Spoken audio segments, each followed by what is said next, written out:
In a minute. Mhm.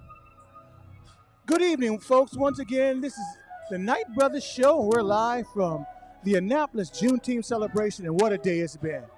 In our continuing quest to bring you various guests, we have a guest right now who's a powerful person in the court, Annapolis, Anne Arundel County court system, Miss Vicky Gipson. And Vicky, would you please tell the people who you are and what you do, your title, and everything else? Explain it to everybody if you would. Yes, so I am the acting chief judge of Anne Arundel County Orphans Court, and we handle issues related to wills and estates.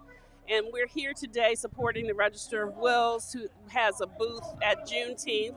And we're encouraging people to get out and become familiar with the services that are available at the Register of Wills office, as well as encouraging people to have wills. Because if you have any assets at all, no matter how minuscule, if you do not prepare a will, then you give up your privilege of determining where your assets go, because it is not a right for you to determine where your assets go. It is a privilege. And so if you don't write it out in a will that's acknowledged by the court system, then you will basically, your estate will be distributed based on the laws of intestacy, or for those people who don't have a will. Well, is this something that disproportionately affects African Americans and our community as a whole?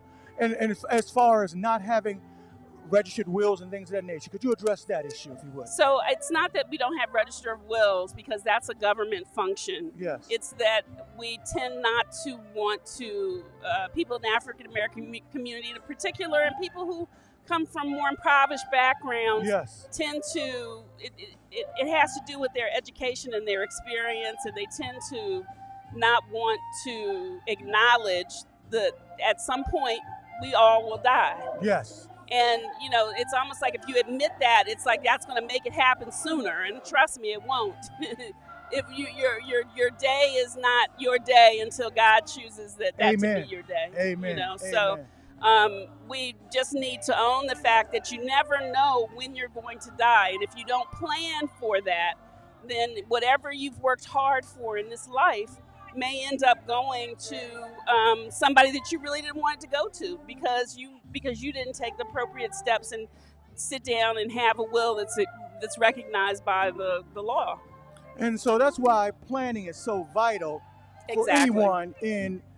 It's something that people don't like to talk about, but something we have to deal with. Would you say that? That's true, and it's also a way that one of the ways that communities thrive is through the transference of generational wealth. Yes. And if you do not transfer your wealth to your people that you want it to go to, then you're going to end up affecting your entire family. Yes. Yes. You know, so it's really important for us to go eyes open into this process and consider it as something that you do just like you brush your teeth every day. You know?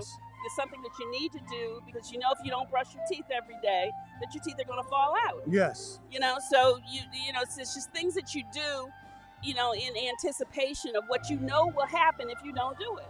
Okay. So. Well, look, Vicky, we're gonna transition into today's event, this Yes. Annapolis Juneteenth celebration. And as this has just been a wonderful day, give me your impressions of how this event has grown in magnitude, and what you see for the future for this event. This event is phenomenal. The opportunity for the community to touch individuals in the community is just fabulous. You know, we have had fraternities, sororities, government offices, you know, businesses that are actually having direct contact with individuals that they may not normally have access to. So I think it's an event that I hope and encourage the city of Annapolis and the county to continue to support and to provide, and if not increase funding for it, so that it can grow. And in growing, it will bring business into our community. It's becoming an event space, you know, for people who are interested in our culture to come and experience. You know, as we look around and we see how we talked about how this thing has grown exponentially the last few years, can you foresee a day when we outgrow this facility right here and have to move this to somewhere else? Yeah, we're close to that now, I think. And I was just thinking off the top of my head, We may have to move this to someplace like the Naval Academy Stadium or something like that. That We can would get the be cooperation from the. We could continue cooperation from the city and the county. That would We be may have to move wonderful. this event because this event just continues to grow. Yes, right. That would Yeah. be wonderful. Then it could become a regional event, not just Yes. a state event, but it could become a regional destination event. It is that phenomenal. It really is. And as we wrap up this short interview, is there anything else in particular you want to leave people with today as a thought about, maybe it's about what you do or about, just a thought in general about life in Anne Arundel County? So life in Anne Arundel County is different. Anne Arundel County had the second largest slave port in the country, and that's Annapolis. And as a result of that, a lot of the ancestors, a lot of the descendants have stayed close in Anne Arundel County and really don't have a lot of exposure to other areas of the world or the country. And that has really limited our community significantly. Absolutely. But also things like urban renewal, or some people call it urban removal, Yes. has negatively impacted, because what I noticed being from the District of Columbia, coming down here, the public housing communities are very hidden.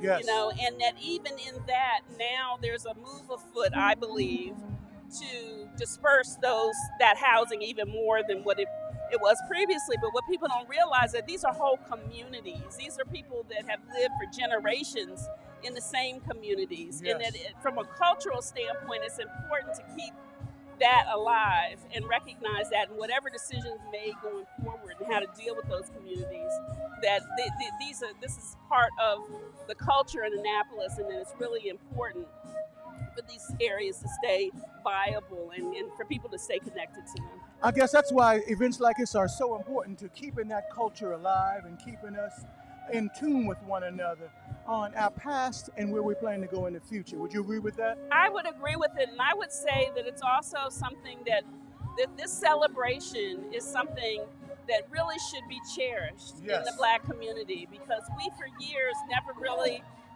everybody focused on 4th of July, but this is really about our freedom. Yes. And this is something that we should hold up and exalt, that this is the day that we were free. Yes. And that from this point on, that was how our future, began in this country and where we fit in this country. And we just don't do that enough. Yes. And I think there's not enough recognition of Juneteenth and the importance of it. And I really applaud Phyllis T. Adams for everything that she did and for her vision. Yes. It's just we been had her on phenomenal. earlier. Yes. Yeah, it's really phenomenal. She shared with us that that vision that was given to her, which she tried to just not even let it come to fruition. God would not allow her to rest. That's right. Until this came together. That's so right. We're thankful for her, because without her, none of this would have been possible. None of it. So, and without her, it won't continue. So it's going to take a commitment, and I'm hoping that other people will now come to the community and come to this process and help, get involved to make sure that the Juneteenth celebrations continue. Well, once again, thank you so much for your time. Thank you. Appreciate you. We look forward to having you on the show. Thank you so much for inviting me. And so thank you once again. God bless. Enjoy the rest of the festivities. I will. And we'll talk again soon, okay? All right, thank you. Thank you. Bye-bye.